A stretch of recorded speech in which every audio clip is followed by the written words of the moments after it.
50 years, that's it. That's all it took. Within 50 years, every single major civilization in the Eastern Mediterranean just dropped. Civilizations that had been running for centuries, some of them for over 1,000 years, gone. Like someone cut the power to the whole grid at once. 400. That's how many years Greece went without being able to write a single word after the collapse. Not a gradual fade, not a slow decline. Literacy full-on vanished, like it had never existed. Zero. Zero definitive answers. After more than a century of archaeology, after digging up thousands of clay tablets and burned palace floors and shipwrecks loaded with ancient cargo, we still cannot tell you with certainty who caused it, or where they came from, or where the heck they went. 50 years of total destruction, 400 years of darkness, zero answers. This is the Bronze Age collapse, circa meaning roughly 1185 BC. Ugarit, the city of Ugarit, northern Levantine coast. What is today the northwestern shoreline of Syria? Picture this. It is an ordinary morning. The sun is coming up over the harbor, and the smell of cedar timber is already drifting up from the docks. That sharp, almost piney smell mixed with salt air, and the low-tide funk of a working port that never really sleeps. In the market quarter, you can hear at least 5 different languages being haggled in simultaneously. Merchants from Cyprus, from Aegean Greece, from Mesopotamia, from Egypt, all doing business in the same district, on the same morning like they've been doing for generations. Because they have.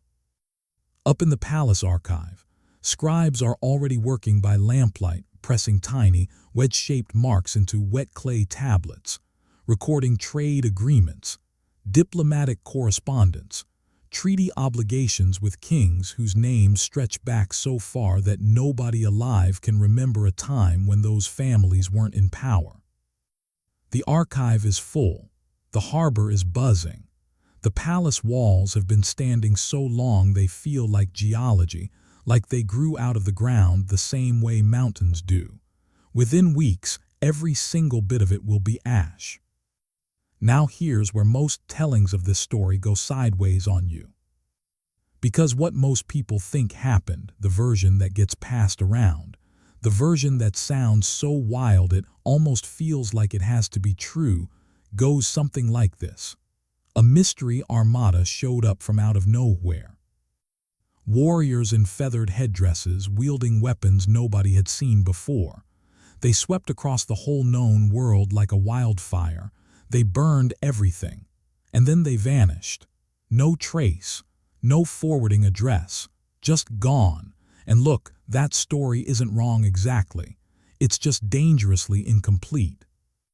Because what the actual archaeology shows, what you get when you look at the burned palace floors, the panicked final letters, the climate data locked inside lake sediment and ancient cave rock, is something way more complicated than a mystery invasion, something more frightening, and honestly, something that hits a lot closer to home than most people are comfortable with. It shows a world that spent centuries building itself into the perfect condition for total collapse, and then collapsed. So let me be straight with you about what this story actually is. This is not a mystery army whodunit. This is not a who killed civilization, cold case where we're gonna ride out and arrest the sea peoples at the end. This is the story of how the most sophisticated, most connected, most prosperous international system the ancient world had ever built. A system running on centuries of trade and diplomacy and shared culture, optimized itself so hard for efficiency that it completely lost the ability to survive. The Sea Peoples did not destroy the Bronze Age. The Bronze Age destroyed itself, and the Sea Peoples were among the many things that came tumbling out when it did. By the time we hit the middle of this story, you're gonna understand something that most Bronze Age collapse accounts totally whiff on. Why a civilization that could build Ugarit, that could hammer out the world's first surviving peace treaty, that could maintain diplomatic correspondence in a shared language across thousands of miles of open sea. Why a civilization that sophisticated had absolutely no way to save itself when the moment came. By the time we reach the crisis, the final letters, the burning cities, the great naval battle at the mouth of the Nile, you'll understand exactly why every single call for help went unanswered.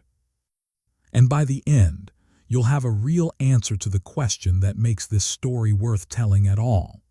When a civilization falls, is it ever really destroyed by the thing we blame? Or does it destroy itself first and just leave the final blow to whatever shows up last? All right, let's get into it. But we're not starting with burning cities, and we're not starting with mystery warriors on the horizon. We're starting with a web.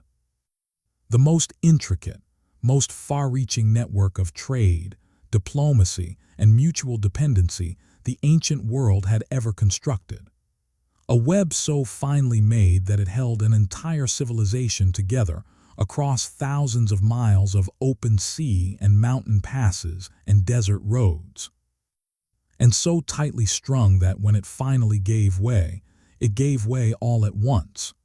By 1350 BC, the Eastern Mediterranean had pulled off something that would not be matched, not in scale, not in complexity, for well over 1,000 years after it was gone. And here's the thing that trips people up right out of the gate. It was not an empire. No single king ran it. No single army enforced it. There was no Bronze Age NATO, no ancient United Nations. What held the whole thing together was something way more elegant than military force, and, as it turned out, way more fragile. It was a system. A set of interlocking relationships, diplomatic, commercial, cultural, so thoroughly woven together that the kingdoms inside it were, in a very real sense, no longer fully independent. They couldn't be. They needed each other too much. Here's the roster: Egypt, the anchor, the OG power of the ancient world, already old by Bronze Age standards. The Nile floods every year, predictable as clockwork, producing agricultural surplus on a scale that fed not just Egypt's own population, but, in lean years, the populations of its neighbors. Prestige, grain, and gold, that's Egypt's whole vibe. The Hittite Empire, Hittite up on the Anatolian plateau and spilling into northern Syria, the dominant land military power of the age. Their kings corresponded with Egyptian pharaohs as equals, and that mattered enormously in a world built on diplomatic status. Mycenaean Greece, Mycenaean Greece, on the western rim of the Aegean. Not a unified empire, but a cluster of wealthy, literate, chariot-equipped palace societies at places like Mycenae, Turin, Pylos, and Thebes, deeply plugged into the wider world through trade.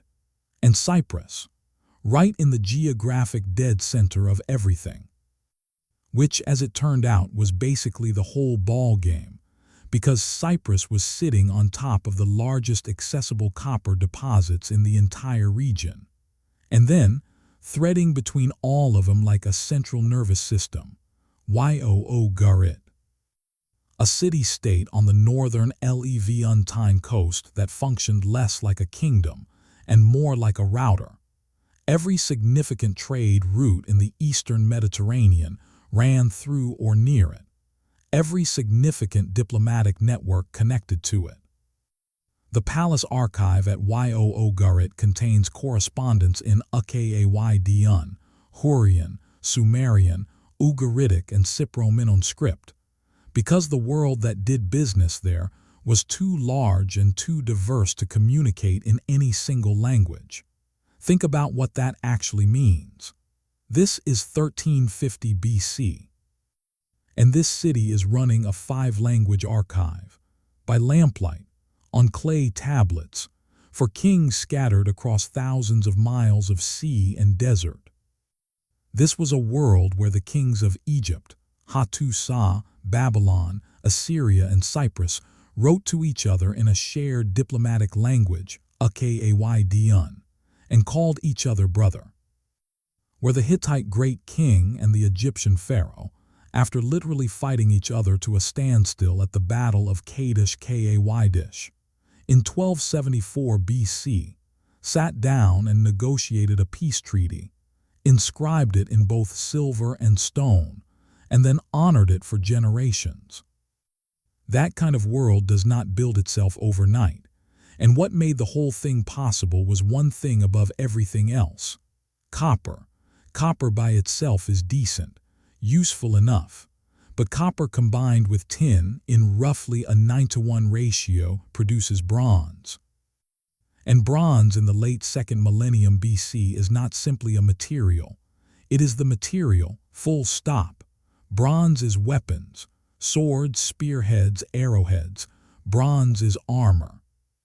Bronze is chariot fittings, the axle caps, the wheel rims, the hardware that keeps those whole machines from flying apart in a battle. Bronze is the hinges on palace doors, the agricultural tools that make large-scale grain production possible, the implements that build the ships that carry the copper that makes more bronze. Bronze is the circulatory system of the entire civilization. Now here's the problem, and it's a big one. Copper and tin do not occur in the same places. The Eastern Mediterranean's biggest copper deposits are on Cyprus. The tin comes from somewhere dramatically further away, possibly the mines of what is now Afghanistan, possibly sources in Central Asia or even Central Europe, traveling overland through Mesopotamia for months before it ever sees a Levantan port. Neither Cyprus nor the tin-producing regions can make bronze on their own. Neither can anyone else in the system. To have bronze, to have the basic material that underlies every military force, every agricultural program, every palace building project, you need a functioning long-distance trade network. Every link, every leg of the journey, all working simultaneously. You need ports that are safe, roads that are patrolled, diplomatic relationships solid enough that merchants don't get robbed or murdered in transit. You need the political stability that keeps the whole supply chain from getting cut off the moment two kingdoms have a beef. You need the system to work. And for roughly 4 centuries, from about 1550 to 1200 BC, the system worked. It worked so well for so long that the people living inside it appear to have genuinely stopped asking what would happen if it stopped. That's the part that should make you uncomfortable. Because that question, nobody was asking it. Here's a detail that's easy to miss, but absolutely crucial to understanding how this whole thing went down. While the big palace powers were doing their thing, maintaining chariot armies, running continental-scale bureaucracies, shipping daughters off to foreign kings as diplomatic brides, carving peace treaties in silver, there was another set of cities sitting right there on the Levantine coast that was doing something completely different. The Phoenician cities, Byblos, Sidon, Tyre, not imperial powers, not chariot empires. Their palaces were smaller, their armies were modest, their archives, where they even bothered with archives at all, were nowhere near the massive bureaucratic machines at Ugarit or Pylos. What they did was trade, on their own terms, in their own ships. Smaller volumes, shorter routes, more diverse trading partners, and without the enormous overhead of a palace redistribution system that required every single link in a continental supply chain to hold simultaneously. They were less impressive in basically every visible way than the Hittite Empire or Mycenaean Greece. And when the world changed, they survived, not because they were stronger, not because they had better warriors or smarter kings, because they were simpler. Because their model did not require everything to work at once in order for it to function at all. The most sophisticated system the ancient world had ever built was outlasted, in the end, by the people who had never been quite sophisticated enough to fully depend on it. Sit with that for a second. Because that irony is the whole story in a nutshell, and we're gonna come back to it again and again. So who do we actually follow through this collapse? Ramesses III, Ramesses III, the last great pharaoh of the New Kingdom of Egypt. He came to power around 1186 BC, right smack in the middle of a crisis that was already consuming the world around him. The Hittite Empire was fragmenting. The palace cities of the Levantine coast were under pressure. Ugarit's letters were getting increasingly desperate. The flow of copper from Cyprus was getting sketchy. The whole vibe was off, and everybody who was paying attention could feel it. Into this environment, Ramesses III brought the instincts of a man who understood power primarily as performance. He was not an innovator. He was not a flexible diplomat. He was a pharaoh, which meant his primary job in his own mind and in the understanding of every single person around him was to maintain the divine order, protect Egypt's borders, and project the image of absolute, total, unquestionable control. He'd commissioned the most detailed surviving record of everything we now call the Bronze Age collapse. The inscriptions and relief carvings at his mortuary temple at Medinet Habu, Medinet Habu, near modern Luxor.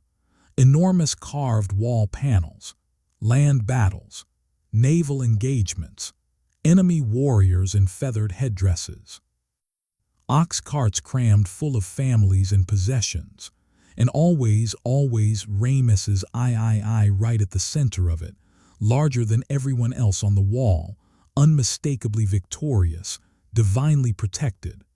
Those carvings are extraordinary. They are also propaganda of the absolute highest order. Here's the deal. Ramesses III needed the sea peoples to be a single, unified enemy, so he could claim a single, magnificent victory. He needed them to be monstrous, because the more terrifying the enemy, the more divine the guy who stopped them. He needed the story to be simple, because simple stories serve power better than complicated ones always have and always will. The story was not simple. It was never simple. But Ramesses III's version of it is the one that got carved into stone. And it's the one that's been warping our understanding of these events for 3,000 years. To get at what actually happened, we've got to read past the propaganda. We've got to find the other voices, the ones that didn't have time to compose triumphant inscriptions. The ones written in panic, on clay tablets in burning rooms, by people who already knew they were out of time. Here's the wild thing about the way the Bronze Age system started to crack. It didn't announce itself as a crisis. It announced itself as a problem. A manageable problem. The kind of problem that palace administrators had been handling for generations without breaking a sweat. Around 1250 BC, the scientific evidence starts talking. Pollen cores pulled from ancient lake sediment. Isotope ratios locked inside cave stalagmites. Those are the spike-shaped rock formations growing up from cave floors, building one paper-thin mineral layer per year, each layer chemically recording how much rain fell above the cave that season. Tree rings from the few ancient timbers that survived. All of it starts showing the same signal around the same time. A drying, not a sudden desert, not an overnight catastrophe, just a gradual, persistent shift in the eastern Mediterranean climate toward more frequent droughts. More years where the rains came late, came short, or didn't come at all. The harvests that palace economies depended on started failing more often. Not every year, not catastrophically in a single season, but regularly enough, and across enough different regions simultaneously, that the buffers inside the palace storehouses started shrinking. And then, in the early 1100s BC, something changed in the character of what was happening at the borders. The raiders who had always existed on the margins of the system, the coastal pirates who were a chronic nuisance, the highland groups who pushed at the frontier every couple of decades, started behaving differently. Less like opportunistic raiders looking for a quick score. More like people who needed somewhere to go and weren't finding any good options. The Egyptian pharaoh Merneptah, recorded around 1208 BC a combined assault on Egypt's western delta. A coalition, Libyan peoples allied with groups his scribes named the Ikewesh, the Teresh, the Luka, the Shurden, and the Shekalesh. He claimed decisive victory. He listed tens of thousands of enemy dead. What his scribes did not record, because you don't put this kind of thing in a victory inscription, was the implication buried in the coalition itself. Multiple groups, different regions, moving together, some of them traveling with families. This was not a raid. Something bigger was beginning to move. So how did the palace systems respond? The way palace systems always respond when they think they're looking at a manageable threat. They grabbed their existing tools and got to work. Egypt sent troops to its borders. The Hittite great king fired off letters to vassal kings up and down the Levantine coast, requesting troops, requesting grain, requesting loyalty reaffirmations. Mycenaean palaces and the linear B, tablets tell us this with unusual clarity, began posting coastal watches. The palace at Pylos drew up emergency mobilization orders. Somebody in the last few months before Pylos burned was tallying up how many rowers were available, which ships could actually launch, where guards needed to be stationed. The system was responding. The system had always responded to threats.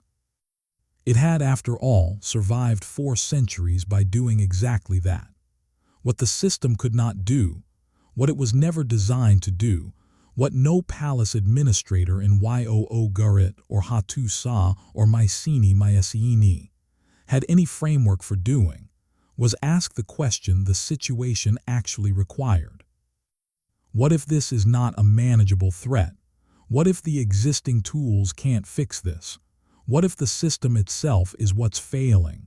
Nobody was asking those questions, and that silence was going to cost everyone everything. The structural pressure building on every kingdom in the eastern Mediterranean wasn't identical everywhere, but it rhymed. In every kingdom, the same basic story was playing out in its own local accent. Palace economies needed predictable inputs, grain from productive agricultural zones, copper from Cyprus, tin moving through Mesopotamia intermediaries. Luxury goods, glass, ivory, worked textiles, aromatic resins flowing through the port cities along established routes. Every palace storehouse in the entire system was calibrated around the assumption that those flows would continue. Every ration distribution, every military provisioning, every diplomatic gift exchange, all of it planned around inputs that were already starting to slow down. The droughts hitting the region weren't uniform.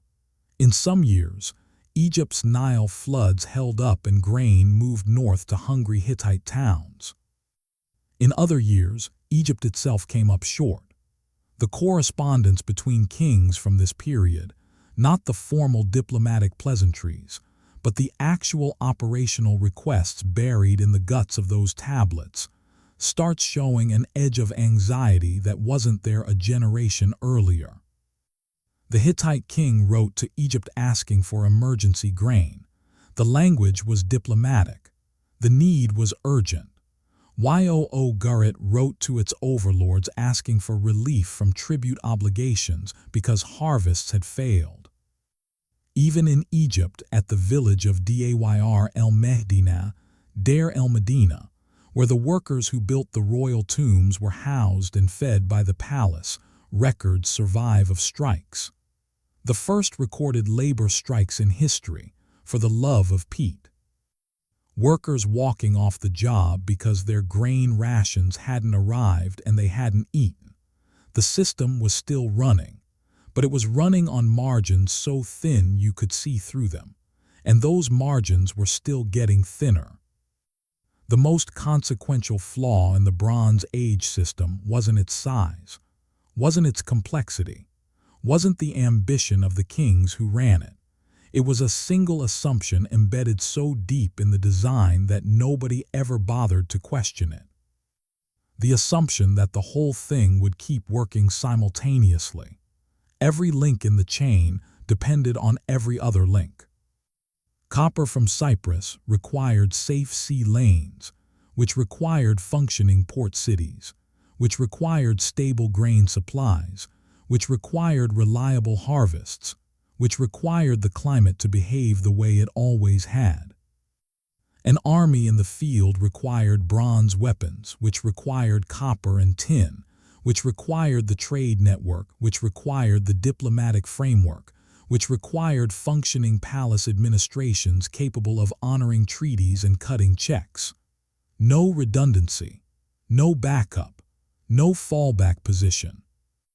When a Bronze Age palace administrator got word that a copper shipment hadn't arrived, the correct response, the only response the system was wired to produce, was to send another letter, request another shipment, invoke the treaty, remind the vassal of their obligations. The system literally had no mechanism for asking, what do we do if the shipments just stop? Because in 400 years they never had. And look, the people running these systems were not dumb. They were not careless. They were highly trained professionals operating inside a framework that had worked extraordinarily well for longer than any living person could remember. They had every reason in the world to trust it. They just had no category for what was coming. And by the time the absence of that category became visible to anyone, the cities were already burning. So here's where we stand. The system is still running. The scribes are still writing tablets. The storehouses are still logging inventories. The chariot wheels are still turning. And somewhere out on the horizon, past the point where the sea meets the sky, the ships are already coming. Everything still seems possible. That illusion is about to disappear. The unraveling didn't kick off with a battle. It didn't start with fire on a horizon or screaming in a harbor district or the crash of a city gate being forced open. It didn't start with anything dramatic at all. It started with a letter. Sometime around 1200 BC, and the dating here is imprecise, as it almost always is for this period, give or take a decade or two, the Hittite king wrote to Egypt requesting emergency grain. The letter has survived. It's controlled in tone, formal, written in the precise diplomatic register that royal correspondence always maintained. But the request itself, the request is extraordinary. The greatest land empire in the ancient world, the power that had fought Egypt to a standstill at Kadesh and carved the terms of their peace treaty in silver, was asking a neighbor for food. Think about what that means for a second.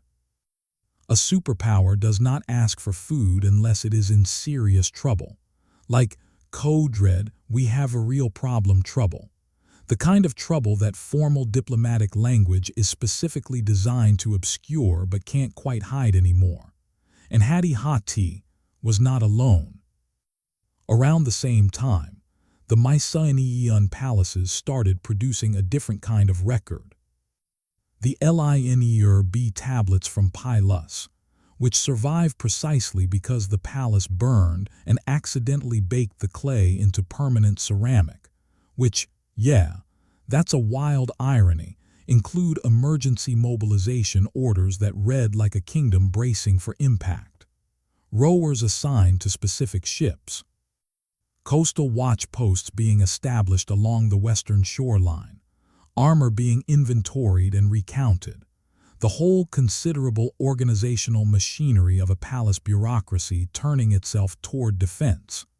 At Ugarit, the king made a decision that was, in isolation, completely reasonable and in context, completely catastrophic. He sent his troops away. He sent his ships away, to Hatti, to fulfill treaty obligations to his Hittite overlord, to other allied waters for reasons his remaining letters don't fully specify. He did what a responsible vassal was supposed to do. He honored his commitments. He kept his word to the great king. And in doing so, he left his own city with almost nothing to defend it. Now, and this is important, that decision was not reckless. It was not negligent. It was not some kind of dumb mistake that a smarter king would have avoided. The entire diplomatic framework that held the Bronze Age together required that obligations be honored. If Ugarit's king had looked at those treaty commitments and said, "Nah, I'm keeping my guys home," he would have been in direct violation of his obligations to the great king, and the consequences of that would have been immediate, severe, and very personal.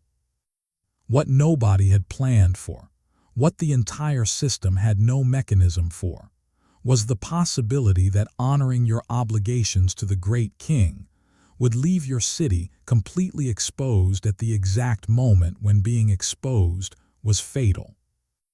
Every king honoring his obligations stripped his own city of its defenders, simultaneously, across the whole system, and across that same system, simultaneously, the wolves were already at the gates. So who were the wolves? And here's where we've got to pump the brakes a little, because this is the part of the story where most people get the picture completely wrong. Whatever was moving through the eastern Mediterranean in the final decades of the 13th century BC was not a unified force. The evidence, archaeological, textual, genetic, climatological, consistently refuses to let us draw a neat box around it. There was no single commander, no single homeland, no fleet admiral issuing coordinated orders from a flagship, no Bronze Age Pentagon running a master invasion plan. What there was almost certainly was motion, people in motion. Lots of different groups, for lots of different reasons, all moving in roughly the same direction at roughly the same time, toward the parts of the world that still had food, that still had functioning ports, that still had some semblance of stability. Some of those groups were professional fighters, straight-up hardened veterans, mercenaries whose palace employers had stopped being able to pay, ex-Hittite soldiers whose kingdom was coming apart at the seams. Mycenaean warriors who'd spent years fighting in foreign lands came home expecting a functioning palace and found either a burned ruin or a bankrupt shell. These guys had skills, had weapons, had years of combat experience, and suddenly had zero legitimate employers. The distance between a disbanded mercenary and a pirate in this world and at this moment was a matter of weeks and a sufficiently desperate situation. That's it. Some were displaced communities, not fighters at all, just people who'd run out of options. Coastal fishing villages, whose nearshore fisheries had dried up. Farming settlements in marginal highland zones where 3 bad harvest years in a row had wiped out everything. Seed grain, livestock, the small emergency reserves that might have carried a family through 1 rough season, but absolutely could not carry them through 3. These people weren't raiders by choice. They weren't raiders by temperament. They were people who needed somewhere to go, and the somewhere they went was along the coast, toward the ports, toward whatever place the last rumor said still had grain. And the evidence here is unmistakable in the Egyptian reliefs that survived, were entire families. Not warriors, not raiders, families. Whole communities moving with everything they owned. Women, children, elderly folks, goats, tools, cooking pots, everything that could be salvaged from wherever they'd come from. Moving on ox carts along the coastal roads, loading onto ships every person and every possession that could fit on a deck. That is not what a conquering army looks like. That is what a desperate migration looks like. And that is what was moving toward the burning cities of the eastern Mediterranean coast. Inside the palaces, the administrative response kept going. Because that's what administrations do. Scribes kept pressing clay. Storehouses kept logging what came in and what went out. Letters kept moving along the diplomatic routes, slower now, with a different quality to the requests buried inside them, but moving. The whole elaborate correspondence network that had connected these kingdoms for centuries was still technically operational. From Ugarit, letters went north to the Hittite capital at Hattusa, requests for instructions, for military support, for grain. From Hattusa, letters went back south to Ugarit, requests for troops, for ships, for loyalty confirmations. From Egypt, letters went north demanding that vassal cities honor their obligations, keep the tribute flowing, maintain the order that Egypt represented. And here's the thing about that. The paper correspondence of a collapsing system looks, from the outside, remarkably like the paper correspondence of a functioning one. Same formal salutations, same diplomatic courtesies, same invocations of brotherhood and mutual obligation going back generations. Only the content changes. The requests get more urgent. The timelines compress. The margin between what's being asked for and what can actually be delivered shrinks, and then shrinks some more until it vanishes. The scribes of Ugarit in the final months of the city's existence were working in a building they almost certainly did not know was about to burn. They were doing their jobs. They were writing the letters that the situation seemed to require, deploying the language of diplomacy in the service of a crisis that diplomacy fundamentally could not address. One of those scribes, we don't know their name, don't know anything about them really, wrote a letter describing enemy ships spotted offshore. It was the last tablet written in that archive room. The city burned before it could be sent. By this point, the palace at Ugarit is down to its last few defenders. The Hittite great king's letters are getting more desperate by the season. The copper shipments from Cyprus are becoming unreliable, and something nobody in any palace knows quite what is moving along the coast. Everything still seems manageable. There are still letters to write, still tablets to file, still storehouses to inventory. That illusion is about to cost everyone everything they have. The diplomatic network was the first to go. And that's the tricky part, because its failure was the hardest thing to see in real time. It didn't fail loudly. It didn't fail with a bang or a formal announcement or a moment where everybody looked at each other and agreed that, yep, diplomacy is done. We're on our own now.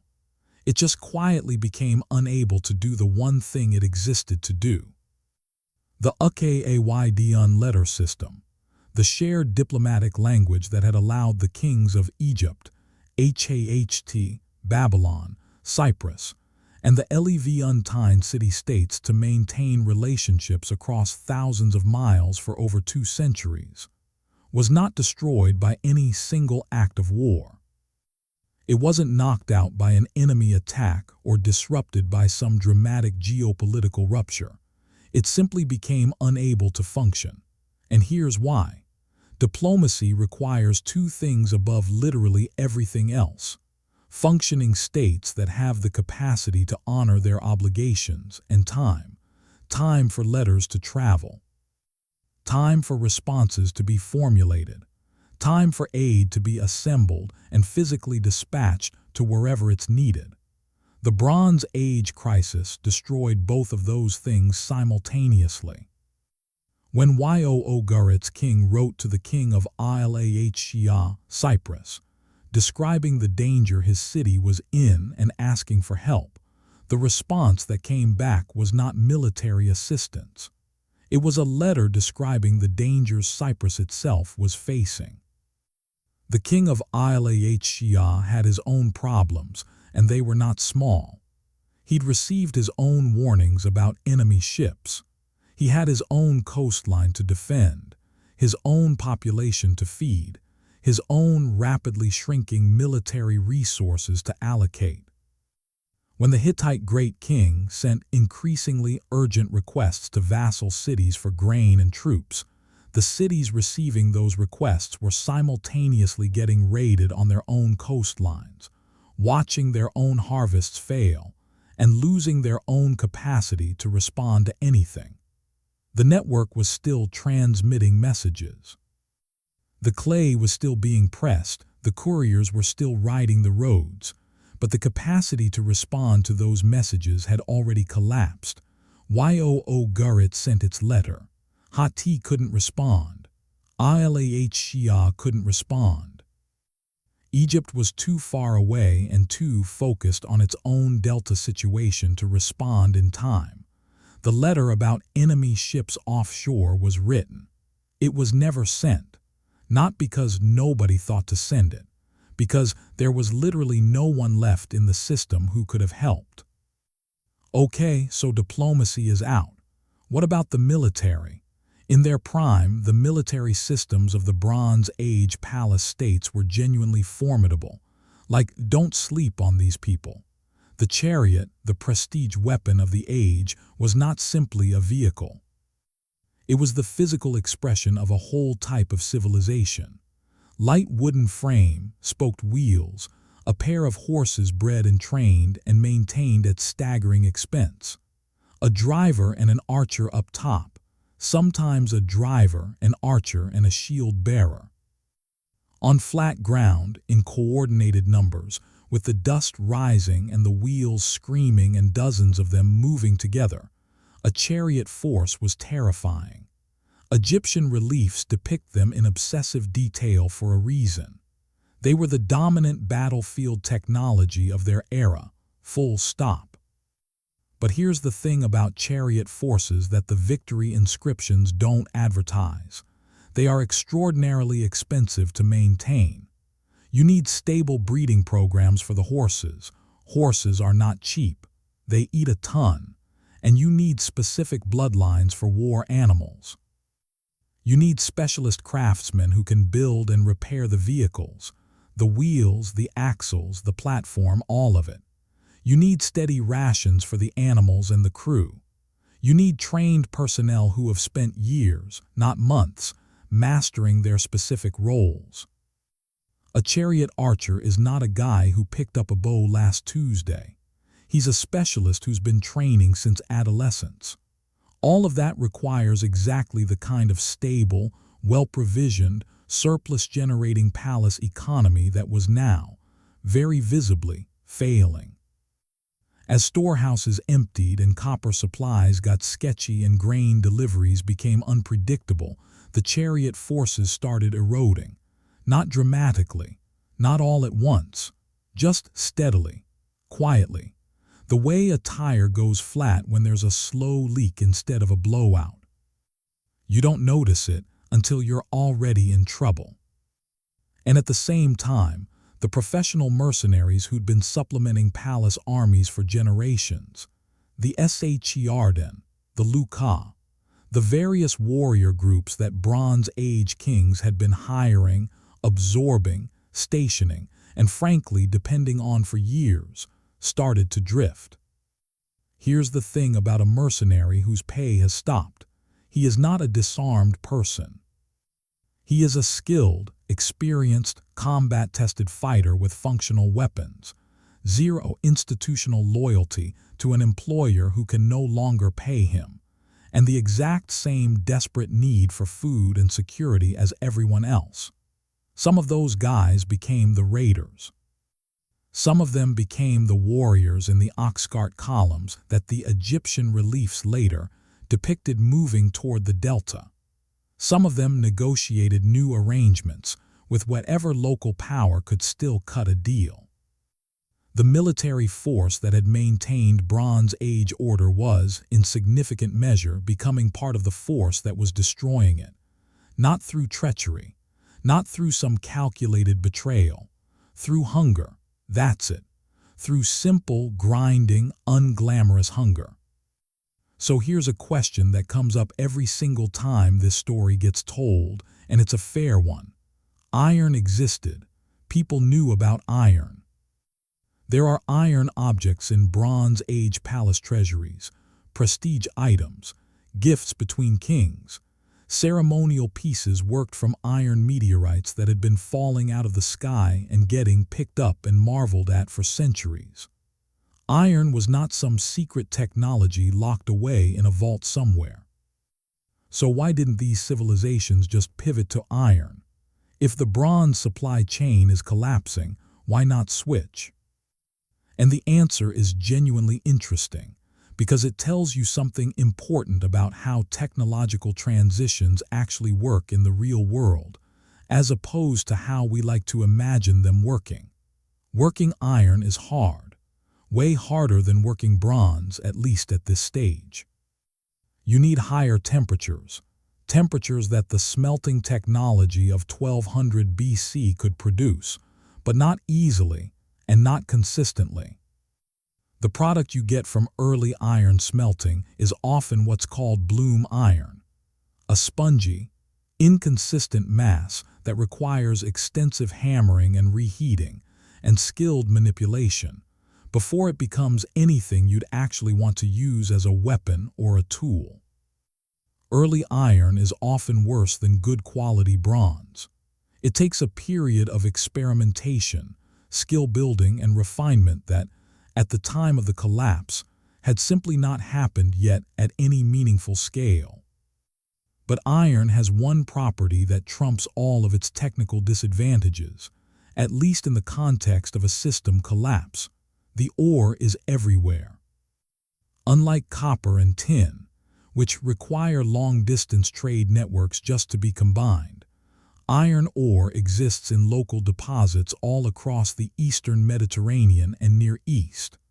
A community with access to local iron ore and a competent smith does not need Cyprus, does not need the tin routes through Mesopotamia, does not need the palace trade network, the diplomatic correspondence, the treaty framework, or any of the other elaborate infrastructure that the Bronze Age had built and was now watching collapse. The civilizations that rose from the ruins of the Bronze Age would eventually learn this. Iron was the material that made it possible to maintain military capacity and agricultural tooling without being tied to a continental supply chain that could fail catastrophically all at once. But that transition took generations. Multiple human generations of experimentation and knowledge building and gradual adoption. And the palace administrators of 1200 BC did not have generations. They had the tools they'd built, and those tools were failing. By the time the crisis became genuinely undeniable, by the time the burning cities and the desperate letters and the absent copper shipments could no longer be filed under temporary disruption and called it a day, every major palace economy in the eastern Mediterranean had already accumulated a stack of compounding vulnerabilities that made recovery almost impossible. And here's the thing that makes this story so maddening and honestly so relevant.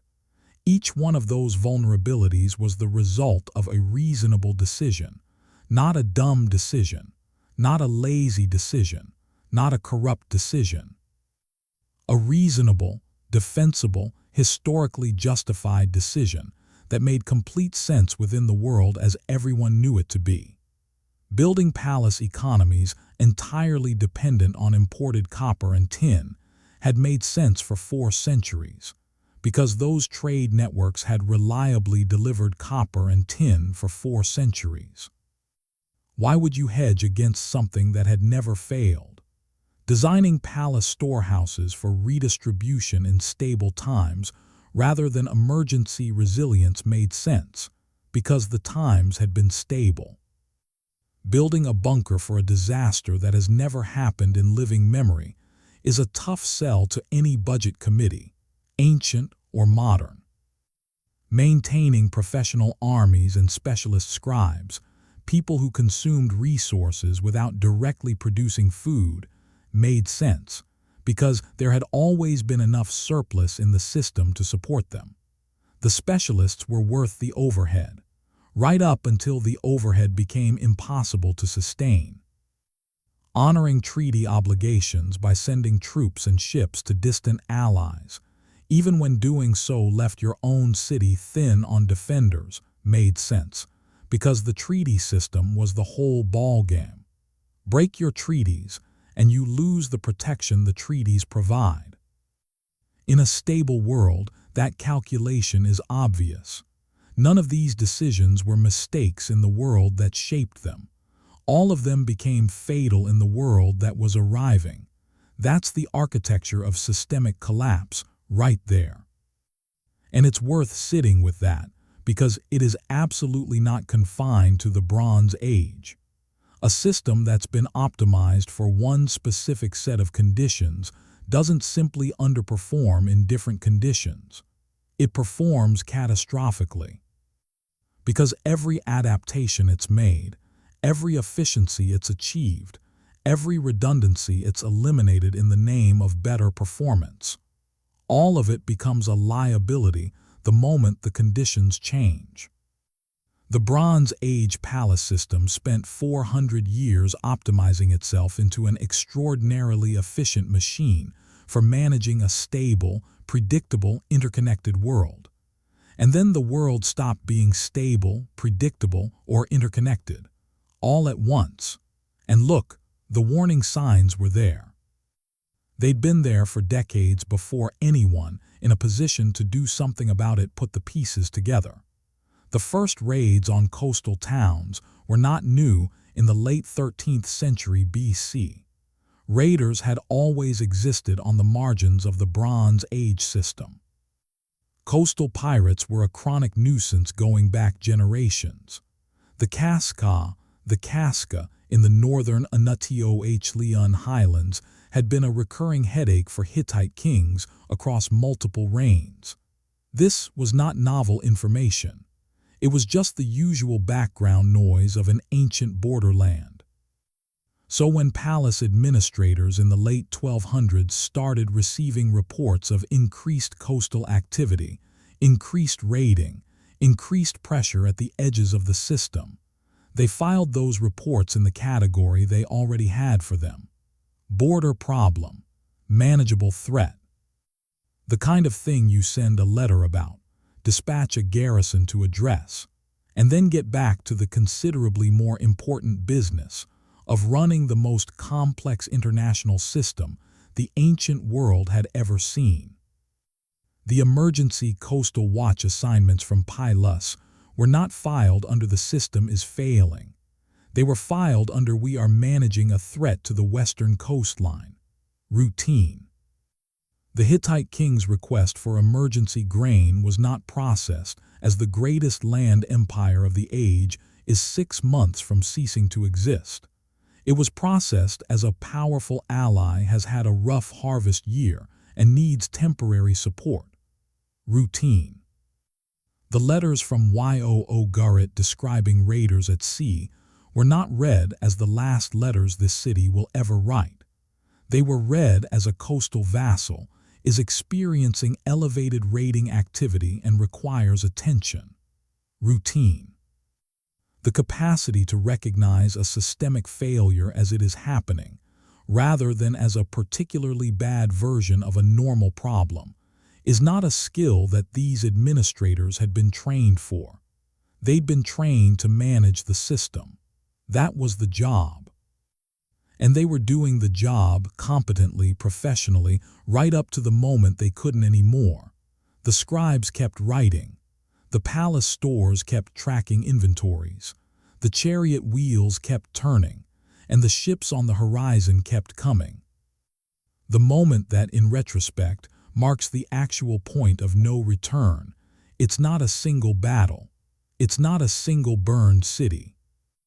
It's not one dramatic bad call by one pharaoh or one great king that you can point to and say, "There, that's the one, that's where it all went sideways." It's a pattern.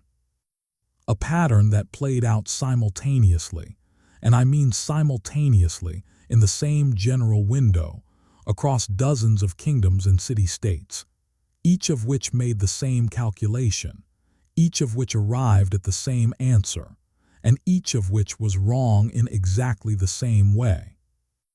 When grain shipments got unreliable, palace administrators cut rations to non-essential personnel.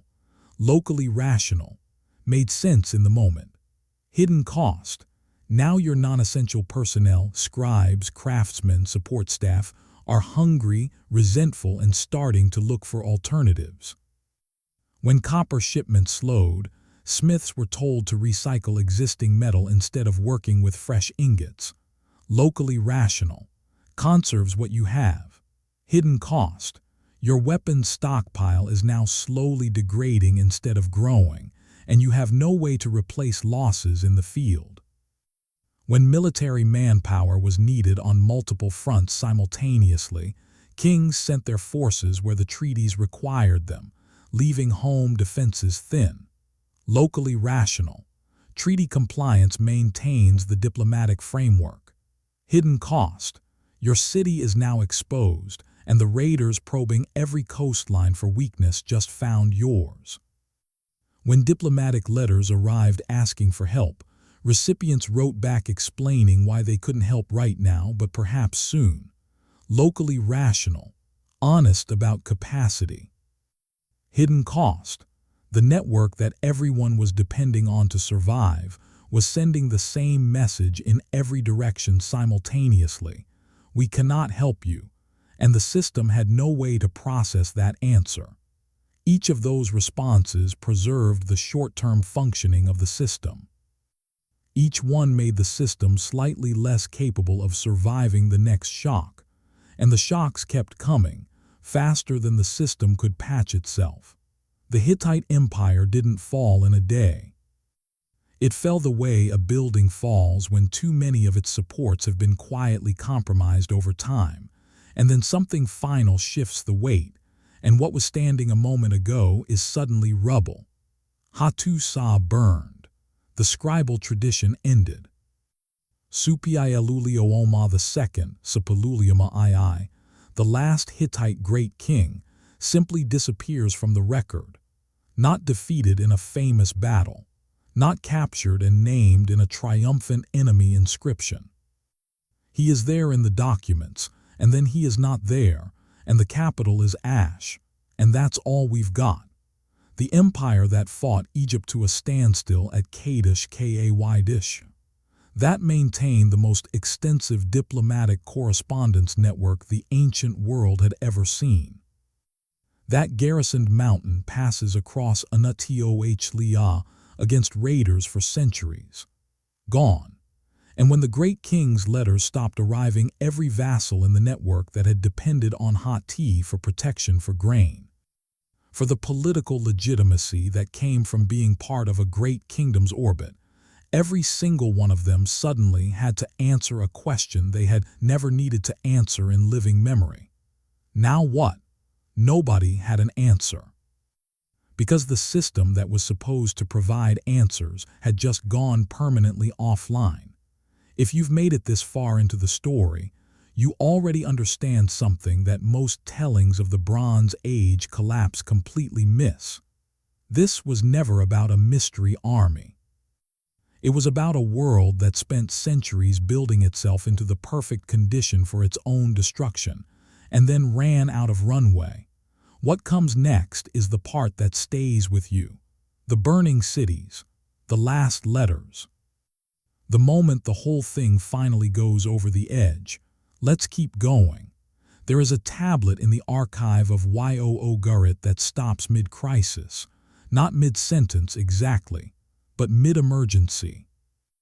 And the fact that it exists at all, that we can hold a translation of it in our hands today, 3,000 years later, is one of those historical accidents so strange and so precise that it almost feels deliberate. Like the disaster itself decided to leave a note. The tablet is a letter from the king of Ugarit, Amurapi, to the king of Ilahshia, which is almost certainly Cyprus. It opens in the standard diplomatic register of the age, proper salutations, proper invocations of brotherhood and mutual obligation between two kingdoms with a long history of correspondence. All the right words in all the right order.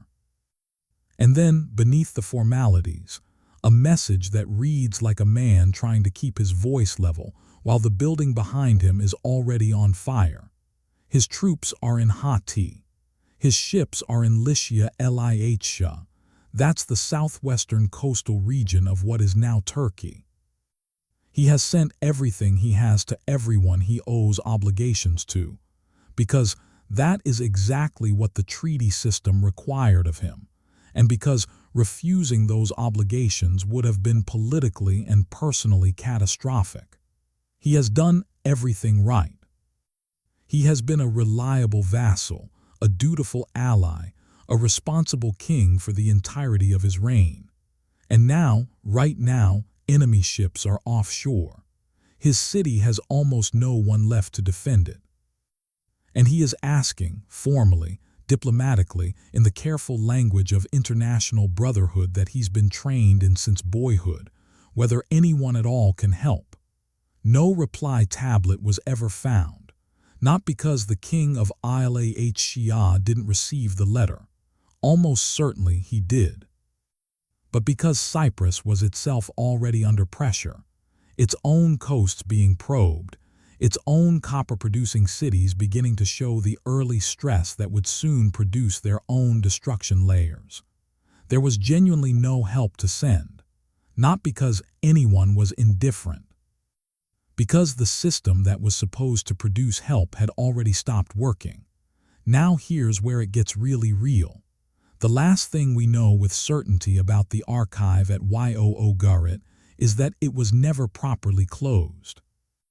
When archaeologists excavated the palace district at the modern site of Ras Shamra in northwestern Syria, beginning in the late 1920s and continuing across decades of careful digging, they found tablets in positions that told a story all by themselves.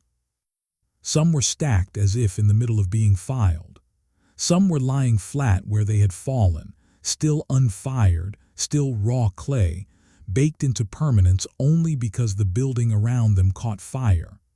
Storage jars still held their contents. Household goods lay where they were dropped by people who did not come back to retrieve them. The archive of one of the most sophisticated cities in the ancient world doesn't end with a formal closing of records. It doesn't end with a ceremony or a final entry or any kind of deliberate conclusion. It ends with the abrupt silence of a room that was suddenly, permanently, no longer in use. Ugarit burned sometime around 1185 BC. The destruction layer is clear and unmistakable in the stratigraphy. That's the archaeological term for the layers of soil and material that build up over time, each layer representing a period of occupation or a major event. Fire intense enough to bake unfired clay tablets into permanent ceramic.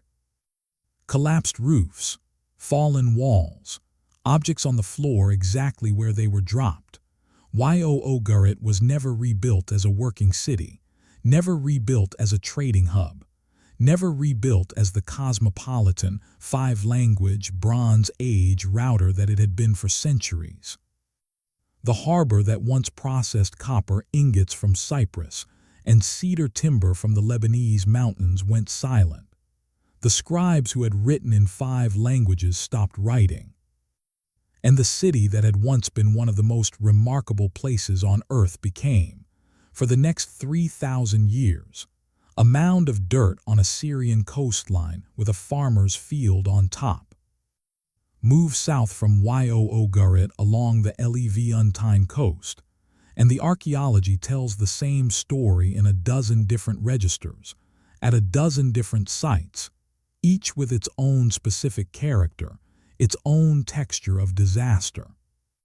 At Hazor in the northern Jordan Valley, one of the largest and most powerful urban centers in ancient Canaan, the destruction layer is unambiguous. The late Bronze Age city ends in fire. The great palace in the upper city, its administrative records, its cult objects, its storage facilities, all destroyed so thoroughly that excavators found statues of gods that had been deliberately smashed. Not collateral damage, intentional iconoclasm alongside the burning. The city that replaced it in the early Iron Age levels above the destruction is smaller, architecturally different, organized on a different plan.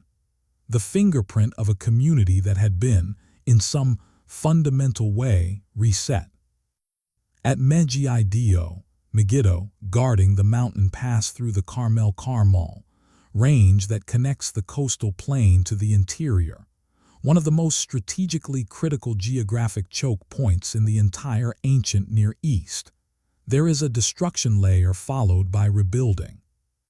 But the rebuilding is on a different plan, different material culture, different architectural choices, the smooth continuity of a functioning palace city interrupted by something violent enough to change its identity.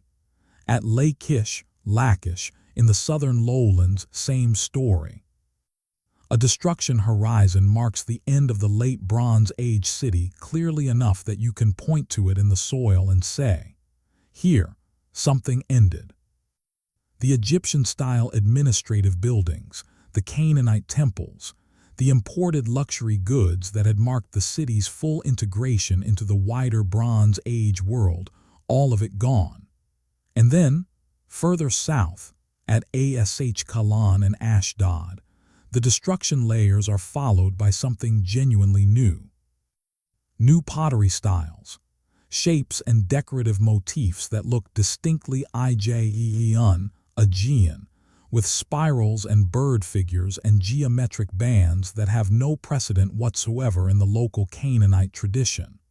New cooking installations, differences in which animals are being butchered and how they're being prepared.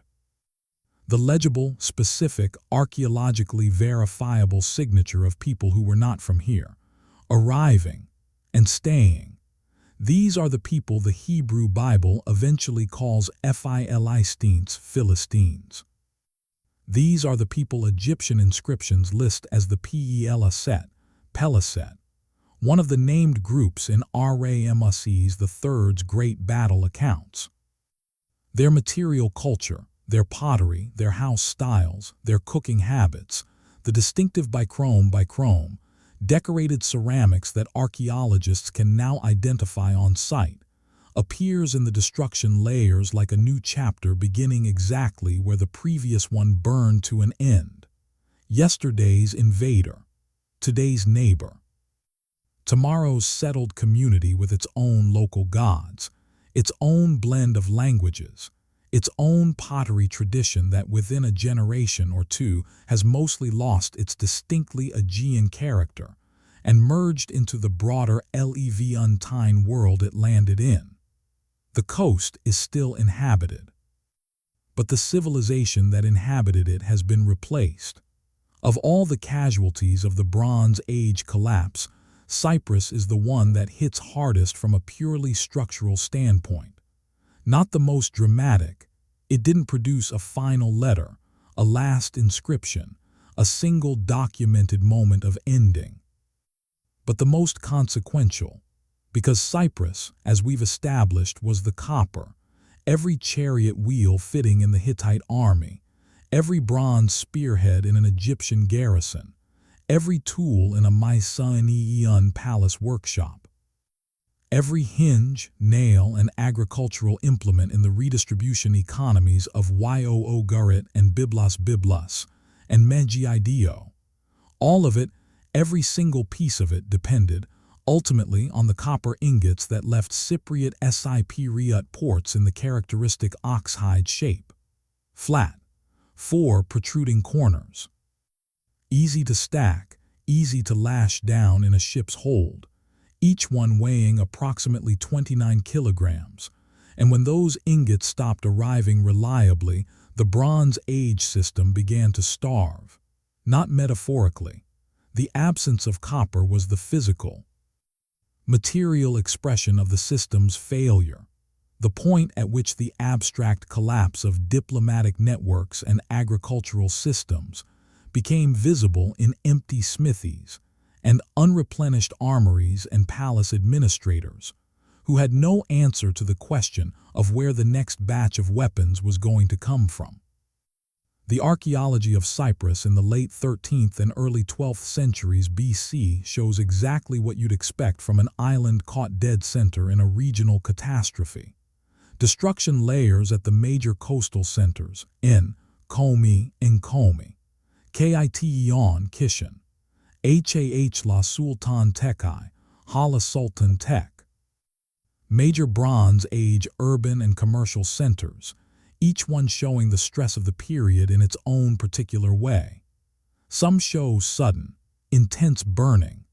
Others show gradual contraction, neighborhoods emptying, quarters being abandoned, the archaeological equivalent of a city slowly exhaling its last breath. Some are partially rebuilt and function for another generation before failing again. Others are simply walked away from. The copperworking centers tell their own story. Industrial slag heaps, the waste material from smelting operations, which had been building up at these sites for centuries, thin out and eventually disappear in the early Iron Age levels. The furnaces went cold, not because the ore ran out. The ore was still there, still in the ground, still waiting. But the trade network that moved the finished ingots to their markets no longer existed in any functional form. The security situation made coastal operations dangerous. The administrative systems that had coordinated production and export were themselves collapsing. The buyers, the palace economies that had absorbed Cyprus's copper output for generations, were gone or going. The copper highway that had connected Cyprus to the entire eastern Mediterranean world for centuries simply ceased to function. And without copper, there was no bronze. And without bronze, there was no Bronze Age. So here's where we actually are. Ugarit is ash. Hattusa is ash. The Levantine coast is a patchwork of burned cities and new settlers and confused refugees trying to figure out who's in charge now. Cyprus's copper furnaces have gone cold. And moving toward Egypt, the last major functioning palace state left standing in the entire eastern Mediterranean, is the largest, most desperate, most heavily armed coalition of displaced people that the ancient world has ever seen. One man is about to carve his version of what happens next into stone. His version is going to survive for 3,000 years, and it is going to be propaganda. Here's what actually happened. By 1177 BC, Egypt was it. That's not hyperbole. That is the actual situation. Egypt was the last major functioning palace state in the eastern Mediterranean. Hatti was gone. Ugarit was ash. The Mycenaean palaces were either burned or contracting so fast they might as well have been. Cyprus was in crisis. The Levantine coast was being reorganized by whoever had showed up and stayed after the burning. The Ugarit diplomatic network, the shared language, the letter system, the brotherhood framework had gone completely silent. What remained was Egypt.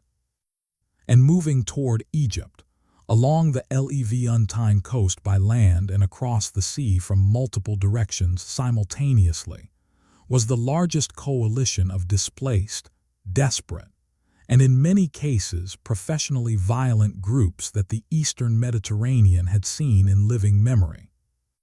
Ramesses III, Ramesses III, was ready for them, or at least he had prepared as thoroughly as a pharaoh could prepare when the world he was defending was already more than half gone. The Egyptian accounts of what happened, primarily the inscriptions and the reliefs carved into the walls of his mortuary temple at Medinet Habu, near modern Luhk, describe two coordinated attacks happening essentially simultaneously. A land assault along the northern CNY route, the traditional corridor for anyone moving militarily between the Levant and Egypt, the same road that armies had been using for 1,000 years. And a naval assault pushing into the Nile Delta, where a fleet of enemy ships attempted to force the river mouths and push deep into the Egyptian interior. The naval battle is the more vivid account, and it's the one that the temple carvings preserve in extraordinary detail. Egyptian archers, stationed both on the shore and on the decks of Egyptian vessels, fired down into enemy ships that were crowded with fighters and, critically, were in unfamiliar water. Egyptian pilots knew those delta channels. They knew where the sandbars were, where the current ran fast and shallow, where a ship drawing too much water would run aground before its crew even knew they were in trouble. Enemy navigators did not know any of that. And the Egyptians used that knowledge like a weapon, funneling the enemy fleet into channels where Egyptian firepower could concentrate, using the geography of the delta itself as a trap. Grappling hooks pulled enemy boats close when the distance closed enough. The combat became hand-to-hand, deck-to-deck, noisy, brutal, terrifyingly close quarters work in the channels of a river delta, with no room to maneuver and nowhere to run. Ramesses III claimed total, absolute, overwhelming victory. He claimed the enemy was annihilated at the borders of Egypt, that not a single hostile foot touched Egyptian soil, that the gods had intervened on Egypt's behalf and delivered complete, total, divine triumph over the forces of chaos. This is propaganda. Good propaganda, historically significant propaganda, the kind of propaganda that gets carved in stone and survives 3,000 years, but propaganda nonetheless, because the archaeology and the later historical record tell a more complicated story. Some of the groups named in the Egyptian accounts appear in the historical record almost immediately afterward as settled communities along the southern Levantine coast, people who'd been given or simply taken land in Canaan, and were now farming it. The Peleset, appear within a generation as an established presence on the Gaza coast, building cities, establishing local governance, becoming the people the Hebrew Bible would eventually call Philistines. You don't settle down and start farming if you were annihilated. Ramesses III did not destroy the coalition. He stopped it from reaching Egypt. He absorbed some of its component groups, some as garrison troops, some as settlers in a buffer zone, and then he wrote an account of events in stone that emphasized the stopping, amplified the danger to make the victory more glorious, and quietly omitted the absorbing entirely. The stopping was real. Let's be clear about that. Egypt survived, as the only major Bronze Age palace state that did. The Medinet Habu reliefs are, for all their propagandistic distortion, for all the ways they bend and shape and carefully select which truths to tell, still the most detailed surviving visual record of late Bronze Age warfare in existence. And if you look at them carefully, past the larger-than-life Ramesses at the center, past the heaped piles of enemy dead arranged for maximum rhetorical effect, you start to see details that the official victory narrative had no particular reason to include. Details too specific, too vivid, too clearly drawn from something real to have been invented wholesale. The enemy ships have distinctive prows, curved forward, ending in what appears to be a bird's head or a bird-headed ornament, a visual detail consistent enough across different depictions and different contexts to suggest it reflects a real feature of at least some of these groups' naval architecture. Not a fantasy, a description. The warriors on those ships wear feathered headdresses, not helmets, not crowns, but tall structured headdresses made from what appear to be upright feathers or reeds, bound in place. Again, consistent enough across depictions to suggest real observation rather than artistic invention. Some warriors carry round shields, a departure from the rectangular shields more common in earlier Bronze Age military imagery, and long slashing swords, a weapon type showing up in the archaeological record of this period across multiple sites and multiple regions. The battlefield equipment is shifting. The technology of violence is changing in real time, but here's the detail in those reliefs that stops historians cold every single time. Ox carts, right there in the reliefs, alongside the warriors and the ships and the battle scenes, ox carts, loaded with possessions, carrying women, carrying children, moving along the land route parallel to the naval assault. An army does not bring its families to a battle. Raiders traveling light and fast for a quick score do not slow themselves down with wagons full of household goods and children and elderly relatives. What the Medinet Habu reliefs actually depict, when you look at them without the interpretive filter of a triumphant pharaoh's propaganda, is not purely a military invasion. It is an armed migration, people moving with everything they owned, not to raid and return to some distant homeland. To arrive, to find land, to stop moving. The warriors at the front and flanks are not just fighting for military objectives, they are protecting communities that no longer have anywhere else to go. And that changes everything about how we understand what Ramesses III was actually stopping at the mouth of the Nile. He wasn't repelling a navy. He was stopping a people. Egypt survived. But surviving is not the same thing as enduring. And the Egypt that came out the other side of 1177 BC was not the Egypt that had gone in. Within decades, within Ramesses III's own lifetime, the internal pressures that had been building throughout his reign started expressing themselves in ways that no victory inscription could paper over and no divine mandate could address. At Dayr el-Medina, the village of Deir el-Medina, where the workers who built the royal tombs lived and were supposed to be fed by the palace, the labor strikes happened again. Grain rations hadn't arrived. The administrative system that had maintained Egypt's internal order for over 1,000 years was losing its grip on the most basic function of any redistributive economy, getting food to the people who depended on it. And then Ramesses III, the pharaoh whose temple carvings declared absolute mastery over the foreign threat, the savior of civilization, the man the gods had chosen, was assassinated. The harem conspiracy, scholars call it. A plot organized inside his own court, almost certainly involving a secondary queen and her political allies, aimed at replacing him with a different heir before his death.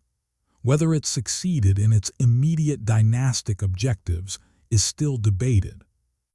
What is not debatable is what it demonstrated about the state of Egyptian power beneath the surface of the temple reliefs. The pharaoh who had claimed total victory over the forces of chaos could not control his own household. The pharaohs who followed him were smaller figures in every sense. Their territories contracted, their foreign influence diminished. The imperial Egypt that had carved tribute lists on temple walls and maintained garrisons along the entire Levantine coast, that Egypt did not survive the 12th century BC intact. Egypt bent. Every other major power of the late Bronze Age shattered. Bending is better than shattering, but it is still not what it looks like when something comes through whole. And on the other side of the delta, on the Levantine coast, where the Peliset were already plowing fields and building houses. In the Anatio-Leon highlands, where Hittites provincial remnants were trying to figure out who they were without a great king telling them. The world was already reorganizing itself into something the Bronze Age would not have recognized. Something smaller, something tougher. Something that did not require a continental supply chain to function. Something, though nobody alive at the time had any way of knowing this, that would eventually become the world we actually inherited. Ramesses III stopped them at the river. But stopping them at the river didn't stop what was already happening everywhere else. The last great pharaoh of the New Kingdom carved his victory into stone, and the stone is still standing in Luhkasir if you want to go look at it. What the stone doesn't show, what it was specifically designed not to show, is everything that came after. The worst of this story isn't what happened at the battle. It's what happened in the silence that followed. And that's where we're going next. In Greece, the end of the Bronze Age was not a single event. That's the thing that trips people up when they first dig into this part of the story. They're expecting a clean, cinematic moment, one terrible night, one catastrophic assault, one dramatic before and after. A civilization standing and then not standing. That's not what happened. What happened was slower, messier, and in some ways more disturbing than a single catastrophe. Because a catastrophe you can point to. A catastrophe has a shape. What happened to Mycenaean Greece was more like watching someone lose an argument they don't even know they're losing, one concession at a time, right up until there's nothing left to give. The palaces went dark. Mycenae itself, the citadel that gave this whole civilization its modern name, the place that Homer's epics would later mythologize as the seat of Agamemnon, King of Kings, shows multiple destruction layers in the late 13th and early 12th centuries. Fire in parts of the palace complex. Rebuilding in reduced form. Then further contraction. Then more fire.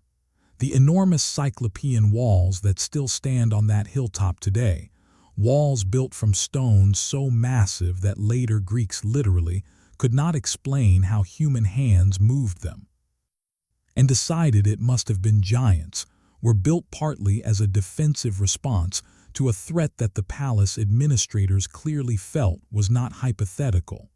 But walls require garrisons. Garrisons require grain and bronze. And grain and bronze required the system that was failing. At Pylos, the palace known from later tradition as the Palace of Nestor Nestor, on the southwestern Peloponnese, the end was sharper, more absolute. The palace burned, apparently without any warning serious enough to prompt organized evacuation. Storage jars were still in position in the storerooms. Tablets were still in the archive rooms. Household goods lay where they'd been put down by people who fully expected to come back for them, and never did. The most powerful testimony from Pylus isn't the dramatic destruction layer. It's the tablets themselves, and specifically, what those tablets were doing when the fire came. Emergency mobilization orders, coastal watch assignments, inventories of bronze weapons being checked and cross-referenced, rowers assigned to ships by name and district. The entire considerable organizational machinery of a palace bureaucracy doing, with evident urgency and complete professional competence, exactly what it had been designed to do. The tablets do not show panic. They show people at their jobs. The palace burned anyway. And here's the thing that should stick with you about that. Competence within a failing system is not sufficient to save the system. It never has been. It never will be. The scribes at Pylus were good at their jobs. They were doing everything right. And the palace burned anyway. And the Linerb script they wrote in disappeared for 400 years. And the civilization they served simply ceased to exist. The Greek Dark Age that followed, roughly 1150 to 800 BC, is sometimes described in ways that make it sound like nothing was happening. Like Greece just went quiet and waited. That's not quite right. People kept farming. Local communities kept functioning. Oral traditions kept moving. But the large-scale, palace-centered, trade-connected, literate civilization that had produced Tiryns and Mycenae and Pylus, that was gone. And it was gone so completely that when writing returned to Greece centuries later, in a new alphabet, adapted from Phoenician script, the Greeks of that era had only the dimmest, most mythologized sense that the palace civilization had ever existed.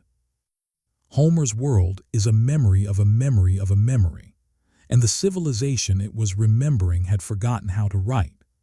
Hattusa sits today on a high plateau in central Anatolia, near the modern Turkish town of Boğaziçi.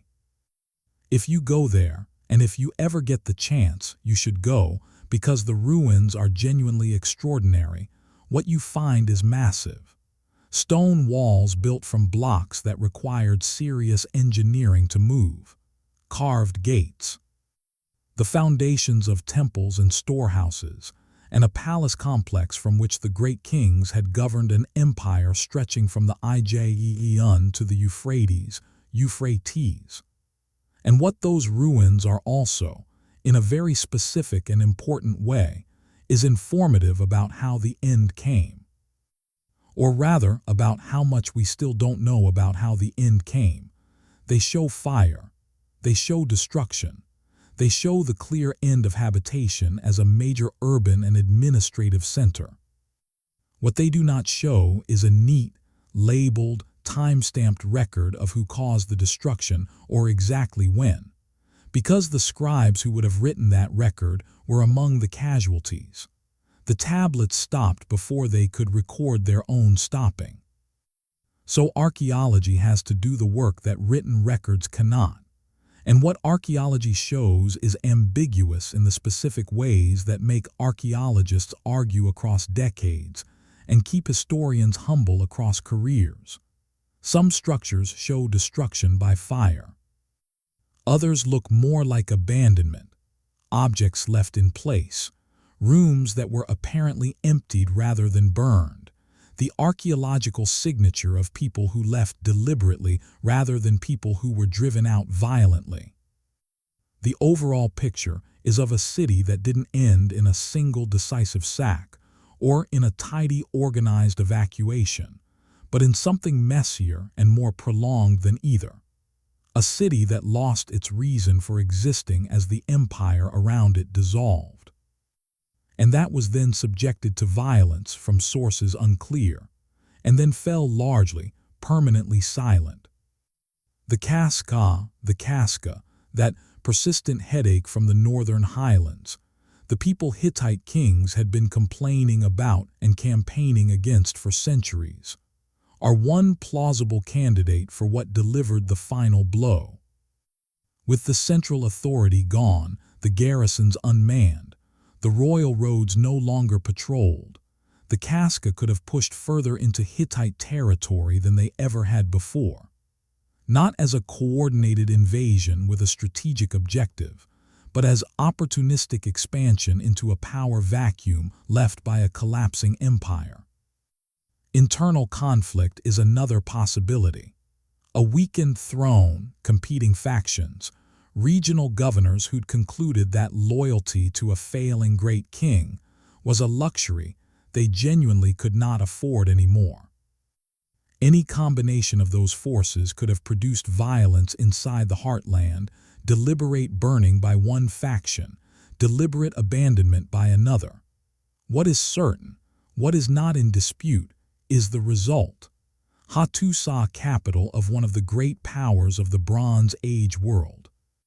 The city whose scribes had maintained diplomatic correspondence with the kings of Egypt and Babylon and Sy. For centuries, the city whose armies had fought Ramesses II to a standstill at Kadesh. That city went silent. Suppilulioma II, Suppilulioma II, the last Hittite great king, simply disappears from the historical record, not defeated in a famous battle, not captured and named in a triumphant enemy inscription that would at least give us a date and a location. He is present in the documents. Then he is not present, and the capital is ash, and the cuneiform script that Hittite scribes had adapted and used and refined across centuries, the oldest written Indo-European language we have evidence of, stopped being written down, stopped being taught, stopped being read, and was eventually forgotten so completely that when archaeologists found Hattusa's archive in the early 20th century, it took years of scholarly work to figure out what language it even was. An entire written tradition, gone, not lost, ended. Across the entire eastern Mediterranean in the century following the peak of the collapse, certain things were gone in ways that were simply, flatly, permanently irreversible. The palace economies did not come back. Not in Greece, not in Anatolia, not in the Levant. The specific combination of centralized storage, scribal bureaucracy, long-distance trade in prestige commodities, and chariot-centered military power that had defined Bronze Age civilization for 400 years. That combination was not reconstituted. The Iron Age kingdoms that replaced it across the region were all organized differently. Smaller, more local, less dependent on continental supply chains, more reliant on iron than on traded bronze. Less impressive by the visible metrics the Bronze Age used to measure impressiveness, and more survivable by the metrics that actually mattered when everything went sideways. Linerb disappeared with the palaces that used it, and was not seen again until Michael Ventris decoded it in 1952. For the Greeks of the classical era, the era of Socrates Socrates and Plato, and the Parthenon Parthanon, this script did not exist. The civilization that produced it was so completely gone that even its method of writing had been lost. The oldest Greek wasn't Homer, it was palace administrators counting sheep, and nobody knew that for 3,000 years. The Hittite cuneiform tradition ended. The Ugarit alphabetic archive ended. The great palace administrative systems that had generated hundreds of thousands of clay tablets recording the flows of goods through the Bronze Age world ended. What remained was everything that did not require the system to survive. Local craft traditions. Agricultural knowledge passed from parent to child, season to season, regardless of who was nominally in charge. Religious practices rooted in specific landscapes and sacred sites. The high places, the ancient springs, the hilltop shrines that had been sacred long before any palace was built nearby, and would remain sacred long after every palace was ash. The oral traditions, the stories of great kings and famous battles and cities, so mighty that later generations could not explain how they'd been built, that would eventually be written down centuries later in the new alphabetic scripts and reach us in the form of the Iliad, the Odyssey fragments of the Hebrew Bible. Memory outlasted the systems that created it, and in the long, slow, unglamorous centuries of reconstruction that followed, that memory was the thread connecting the world that was coming into being to the world that had ended. Not a thick rope, a thread. But it held. The ruins of the Bronze Age world were never entirely forgotten. They couldn't be. They were too large, too physically present, too impossible to simply ignore. The Greeks of the classical era looked at the Cyclopean walls of Mycenae, walls built from stones so massive that later human beings genuinely could not explain how other human beings had moved them, and concluded that they must have been built by giants, by the Cyclopes Cyclopes, by beings with one eye and superhuman strength, because that was the only explanation that made sense for construction on that scale. They weren't entirely wrong in their instinct, even if they were wrong about the mechanism. Something larger than the world they knew had built those walls. The classical Greeks were looking at the physical remnants of a civilization that had been, by almost every measurable standard, greater than their own, and that had somehow vanished so completely that even its building techniques were inexplicable. The Bronze Age sites were never fully abandoned.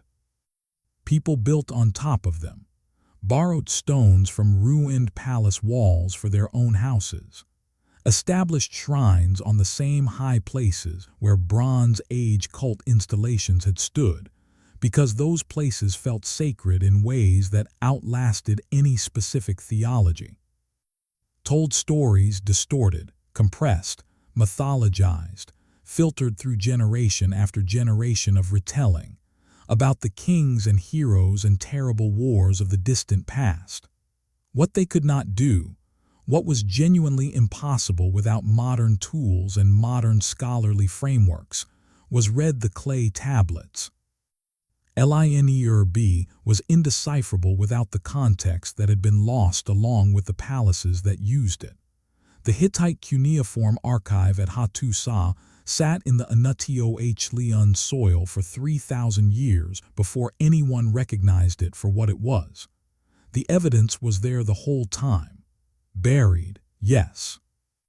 But there, the rediscovery of the Bronze Age in the modern scholarly sense began in the 19th century. Heinrich Schliemann's excavation of Troy and Mycenae, controversial in method, occasionally spectacular in result, frustrating to professional archaeologists then and now, demonstrated that the world Homer described was not pure mythology. Something historical had occurred in these places.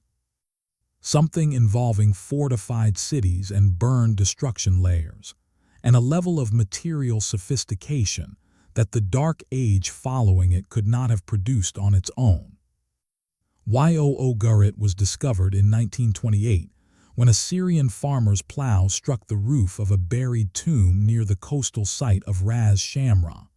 Excavation revealed the archive, the tablets, the five-language, cosmopolitan, Bronze Age router that had been one of the most remarkable cities in the ancient world, sealed by destruction, preserved by 3,000 years of Syrian soil, suddenly readable again. Linerb was deciphered in 1952 by Michael Ventris, a British architect who'd been working on the problem as an intellectual hobby. The script that had resisted every previous scholarly attempt at translation turned out to encode an early form of Greek. A discovery so unexpected that the initial announcement was received with flat disbelief by significant portions of the academic community. The oldest written Greek was not the Iliad. It was palace administrators counting sheep. The Bronze Age collapse left two kinds of records. The first kind is what archaeologists deal in: physical, the destruction layers, the burned tablets, the smashed cult objects, the abandoned storerooms with their contents still inside, the empty harbors. These are direct material traces, unmediated by anyone's agenda or anyone's need to tell a particular story. They are the events themselves, fossilized in ash and pottery and collapsed stone, waiting 3,000 years to be found and read. The second kind is the kind that traveled through time in human memory, transformed by every generation that carried it, adapted to every new context it passed through, until it finally reached written form in languages and scripts that post-date the collapse by centuries, sometimes by 1,000 years or more. The Iliad, the Odyssey, the historical books of the Hebrew Bible, the later Assyrian annals that describe campaigns against kings of the sea coast and list tributaries whose names echo the old palace world like a half-remembered song played in the wrong key. None of these sources is a Bronze Age document. All of them preserve, at several removes and through multiple transformations, something of the Bronze Age world. The Trojan War, as Homer tells it, is not a historical transcript of any specific Bronze Age event. But it is set in a world that is recognizably Bronze Age. Palace kings corresponding with each other across the Aegean, great fleets assembled for distant campaigns, rich cities with bronze-armored warriors and high walls and treasure houses that are worth the enormous effort of a siege. That world is not Homer's world. It is a mythologized memory of a world that preceded him by centuries, that he knew as his audience knew, only through the distorting glass of oral tradition. Memory is not reliable evidence, but memory is not nothing. The stories that survive across 3,000 years are the stories that people found worth carrying, the stories that meant something to each generation that passed them along. And the story that the Bronze Age left worth carrying was this: something vast was here, and then it was gone, and nobody who came after it ever fully understood why. The ruins of Mycenae said it in stone. The Iliad said it in verse. The last tablets of Ugarit said it in the language of diplomacy, turned suddenly, finally, into the language of terror. When the Linerb tablets from Pylos were finally deciphered in 1952, one of the first things scholars found was exactly what you'd expect to find in a palace archive. Inventories, lists of sheep, allocations of grain, ration distributions for palace workers, the meticulous, relentless, slightly numbing record-keeping of a bureaucracy that had been running on administrative autopilot for generations. And then, in the final layer of tablets, the ones written in the last months or weeks before the palace burned, something different. Emergency mobilization orders, assignments of rowers to specific ships, coastal watch posts, inventories of bronze weapons checked and cross-referenced. The bureaucracy of a palace in crisis, doing what bureaucracies always do: counting, categorizing, trying to impose administrative order on a situation that was already beyond any administrative solution. The last tablets from Pylos do not describe the attack that destroyed the palace. There are no tablets that say the enemy has arrived or the city is falling. The tablets simply stop, mid-inventory, mid-crisis. The scribes were still working when the palace burned. This is the most powerful testimony of all. Not the Egyptian victory inscriptions, carved by survivors with a clear agenda and unlimited stone. Not the mythologized memories of later oral traditions, filtered through centuries of retelling and theological reframing. But the unadorned, unremarkable, completely ordinary record of bureaucrats doing their jobs right up until the moment they physically could not do them anymore. The Bronze Age did not end with a speech. It did not end with a ceremony or a formal announcement or any kind of chosen conclusion. It ended with an interrupted inventory, a column of numbers that nobody ever finished adding up. By 1000 BC, the Eastern Mediterranean was recognizable and unrecognizable at the same time. The geography was unchanged. The Nile still flooded. The Ijaean winds still followed their seasonal patterns with the same reliability they'd had for 10,000 years before. The passes through the Taurus mountains still connected Anatolia's interior to the Mediterranean coast. Cyprus was still rich in copper ore. The Lebanese Libanese mountains still produced cedar timber. The olive trees were still on the same hillsides where Bronze Age farmers had tended them. But the world organized around those physical facts was entirely different. Where the Hittite Empire had governed Anatolia from Hattusa, there were now a dozen small Neo-Hittite Neo-Hittite city-states in northern Syria, Kar Kumis Maladia Mile Htaya, Zincili Zinchirli, each with its own king, its own inscription tradition, its own version of the old Hittite and Eloean cultural heritage, preserved in fragments by elites who could no longer claim the imperial framework that had once given that heritage its full weight and meaning.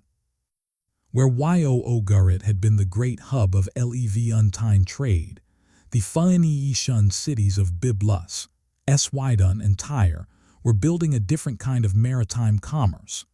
Smaller ships, shorter routes, more diverse goods, without the bronze pipeline logic that had made Ugarit's position both possible and, ultimately, fatal. Where Mycenaean Greece had maintained palace economies at Mycenae and Tiryns and Pylos, there were now small communities on defensible hilltops farming for local consumption, burying their dead, without the imported luxury goods that had once marked elite status. Producing pottery in local styles that had none of the wide Ijaean distribution that Bronze Age Mycenaean ceramics achieved at their height. The world had contracted, not everywhere, not permanently, but profoundly, in ways that would take centuries to reverse, and in some respects never quite did. And in that contracted world, growing slowly from the ruins, something new was taking shape. Iron, city-states, alphabets, new identities assembled from the fragments of the old. The Philistines and the Phoenicians and the early Israelite Israelite communities and the emerging Greek communities of the Ijaean, all of them building their worlds from the materials the collapse had left behind. Carrying memories of the Bronze Age in oral traditions, without fully understanding what exactly they were remembering. The ruins of Ugarit were still there. The walls of Mycenae still stood. The burned storage rooms of Hattusa were still buried under Anatolian soil. And on top of and around those ruins, people were already telling stories about the great kings of the distant past, the high-walled cities, the terrible wars, the heroes who sailed across the sea and never came home. The Bronze Age was gone, but it had not entirely vanished. It had become myth, and myth, as it turns out, is a more durable material than bronze ever was. The Iron Age that followed was not a lesser thing. Let's be real clear about that, because it's a common misread of this period. The civilizations that came after the Bronze Age collapse were not simply degraded copies of what preceded them, limping along in the ruins of something better. They were different things, organized differently, optimized for different conditions, built around different assumptions about how power should work, and where resources should come from. Iron made metal available to communities that could never have sustained Bronze Age-style supply chains. You didn't need Cyprus. You didn't need the tin routes through Mesopotamia. You needed local ore, a decent smithy, and the knowledge, which spread generation by generation across the Iron Age world, of how to work it properly. The alphabet, simpler than the palace scripts it replaced, learnable by merchants and farmers and storytellers and priests without years of scribal training, made literacy available far beyond the palace walls. The city-state model that would produce classical Greece. The tribal confederation model that would produce early Israel. The maritime merchant city model that would make Phoenicia an influence stretching from the Levantine coast all the way to the coast of what is now Spain. All of these were organizational forms that emerged, in significant part, because the Bronze Age palace model had failed. Not superior forms in every respect. The Bronze Age at its height achieved things the early Iron Age could not match in scale or sophistication or sheer organizational ambition, but survivable forms. Forms that could absorb shocks without shattering. Forms that didn't require every link in a continental supply chain to hold simultaneously just to keep the lights on. And slowly, very slowly, across the centuries that followed, complexity began to reassemble itself. Trade networks expanded. Cities grew. Writing spread. The Assyrian Empire of the 9th and 8th centuries BC achieved a scale of imperial organization that began to approach, in some respects, the reach of the late Bronze Age powers. The Persian Empire would eventually exceed it. The world came back. It just came back different. There is no single villain in this story, and I know that's frustrating. I know that's not the answer most people want when they come to a story about the greatest civilizational collapse in ancient history. We are narrative animals. We want a villain. We want a mystery army with a name and a homeland and a leader whose motivations we can understand and whose actions we can trace cleanly from beginning to end. The Sea Peoples are not that story. They never were.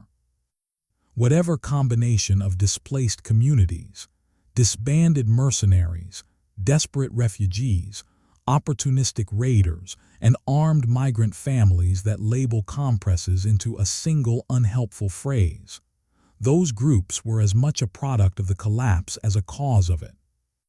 They were people in motion because the world around them was already failing. They were pushing on doors that were already coming off their hinges before they ever touched them. The collapse that destroyed the Bronze Age was produced by the Bronze Age itself. By its extraordinary, genuine, historically remarkable success in creating a tightly coupled, highly efficient, deeply interdependent system. And then by its complete failure to ask what would happen if the assumptions that system rested on turned out to be wrong. When climate stress narrowed the agricultural base, the palace economies had no surplus to draw on. When earthquake damage disrupted key ports, the trade networks had no alternative routes. When raiders began targeting coastal cities, the garrisons had been sent away to honor treaty obligations. When the diplomatic letters stopped receiving answers, the crisis management system that had always operated through letters had nothing left to offer. Each failure made the next failure more likely. Each city that burned reduced the capacity of neighboring cities to respond. Each mercenary army that disbanded added trained fighters to a world that was rapidly running out of legitimate ways to employ them. Each copper shipment that failed to arrive made it harder to maintain the military force that might have secured the next one. A self-reinforcing cascade of failure. In a system with no circuit breakers, no redundancy, no fallback, No plan B, because in 400 years they'd never needed a plan B. The sea peoples didn't cause this. They were part of it, the visible, nameable, carved-in-stone expression of a failure that was never going to have a single face adequate to explain it. Ramesses III needed a villain. The carvings at Medinet Habu gave him one. 3,000 years later, we are still arguing about whether that villain was real, and the argument itself is the proof that his framing has outlasted its usefulness by about 29 centuries. The real story is harder to tell, and more important. A civilization that built something extraordinary, that achieved, by the standards of its time and place, a level of organizational and commercial sophistication that would not be surpassed for centuries, walked itself into destruction by treating its own success as permanent, by building its strength on the assumption that the world would continue to cooperate, by eliminating every redundancy and every fallback in the name of efficiency, by creating a system so tightly coupled that when multiple things went wrong simultaneously, there was simply nothing left to absorb the shock. The Sea Peoples did not destroy the Bronze Age. The Bronze Age built the conditions for its own destruction across 400 years of brilliant, successful, increasingly fragile interconnection. And then the conditions it had built finally arrived. That is the story. That is what Ugarit's last letter is actually saying, in the formal diplomatic language of a world that was already gone before the ink dried on the clay.